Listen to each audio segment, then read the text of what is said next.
अब देखिए, ये तो राजनीतिक दलों की अपनी भाषा होती है और जब मौका आता है तो वो लोग अपने ढंग से अपनी बात कहते हैं।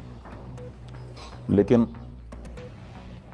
एक सनातनी होने के नाते, कुंभ में जाकर लौटे हुए अनुभवी होने के नाते और आप चैनलों के माध्यम से परिस्थितियों को देखने समझने के नाते हम क्या कहना चाहेंगे।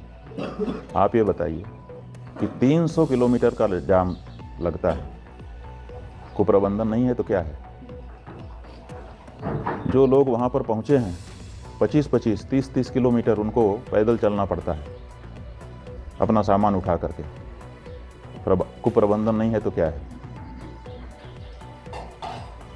जो वहाँ पर जल स्नान के लिए धारा आ रही है उसमें मल जल मिला हुआ है, गंदे नालों का, स्नान के योग्य उसको वैज्ञानिक लोग नहीं मान रहे हैं और उसी में आप करोड़ों करोड़ लोगों को नहाने के लिए विवश किए हुए हैं।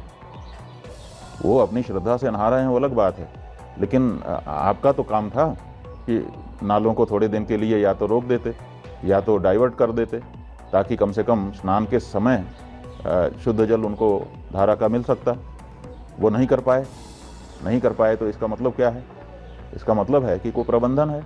आपको पहले से पता था, 6 साल पहले से पता था कि 6 साल के बाद कुंभ आएगा, 12 साल के पहले से पता था कि 12 साल के बाद कुंभ आएगा, तो आपने इस बारे में कोई प्रयास क्यों नहीं किए? तो कुप्रबंधन की तो, और इतने सारे लोग मारे गए। जब पहले से पता था कि लोग आएंगे, इतनी ही जगह हमारे पास है, तो उसकी योजना बनाई जानी चाहिए थी कि नहीं बनाई जानी चाहिए थी? तो जब कुप्रबंधन है और उसको कोई कह दे रहा है तो उसमें हम क्या करेंगे? हम किसी का पक्ष विपक्ष नहीं लेंगे, लेकिन जो सच्चाई है वो तो यही है कि आपको पहले से पता है कि ये हो सकता है, तो उसके बारे में आपको कोई ना कोई योजना बना करके रखनी चाहिए। और सरकारें तो एक योजना नहीं बनाती हैं, योजना एक ए, योजना बी, योजना सी, ऐसे 2-3-4 योजनाएं बना करके रखती हैं कि अगर ये गड़बड़ हुआ तो ये वाली, ये नहीं हुआ तो ये।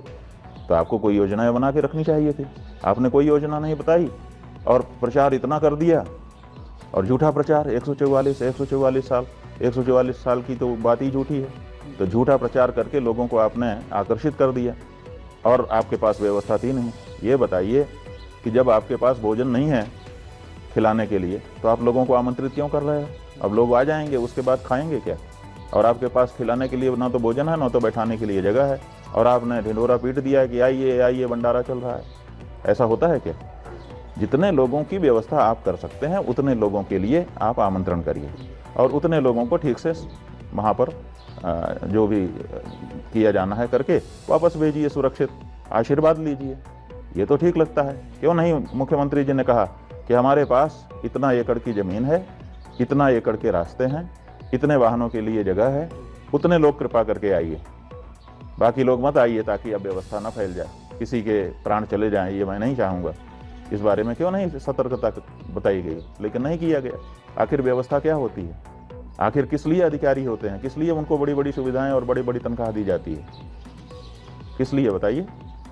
यही सब के लिए तो, कि वो सुव्यवस्था बनाएंगे बैठ करके। लेकिन ये सब कुछ नहीं हुआ।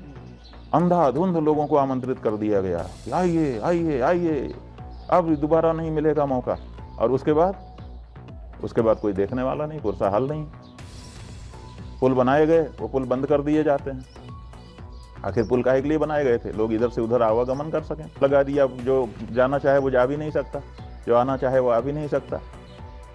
कोई आपके पास वैकल्पिक मार्ग नहीं है कि अगर कोई फंस गया है, समस्या में है, उसके लिए हम एक और सुरक्षित रास्ता रखें, उसमें से निकाल करके उसको आगे बढ़ा दें। ये सब तो व्यवस्था में किया जाता है ना। तो ये जो क्राउड मैनेजमेंट का जो सिद्धांत है, उस सिद्धांत का भी परिपालन यहाँ पर नहीं किया गया। हॉस्पिटलिटी का जो सिद्धांत है कि हम मेजबान हैं, हम अगर लोगों को आमंत्रित कर रहे हैं, आवाहन कर रहे हैं, तो उतनी व्यवस्था हमारे पास होनी चाहिए, उसका भी कोई ख्याल नहीं रखा गया है।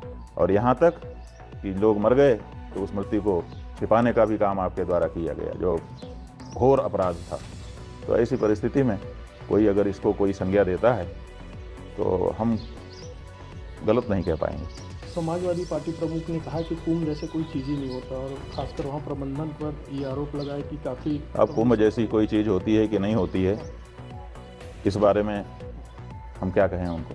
अगर जिस भी व्यक्ति ने, हम तो नहीं जानते हैं कि किस व्यक्ति ने ये कहा है, लेकिन कुंभ जैसी कोई चीज़ नहीं होती है तो जब वो मुख्यमंत्री थे तो उन्होंने कुंभ का आयोजन क्यों करवाया था? अगर कुंभ जैसी कोई चीज़ ही नहीं होती है तो फिर कुंभ के लिए उन्होंने फंड क्यों निकाला था? कुंभ के लिए एक प्रभारी मंत्री क्यों बनाया था? कुंभ में स्वयं क्यों 3-4 बार आकर के निरीक्षण परीक्षण कर रहे थे? क्यों कर रहे थे? इसका जवाब उनको दे देना चाहिए। और अगर ये जवाब नहीं देते हैं तो हकीकत को छुपाने वाला बयान देने का उनको कोई अधिकार नहीं।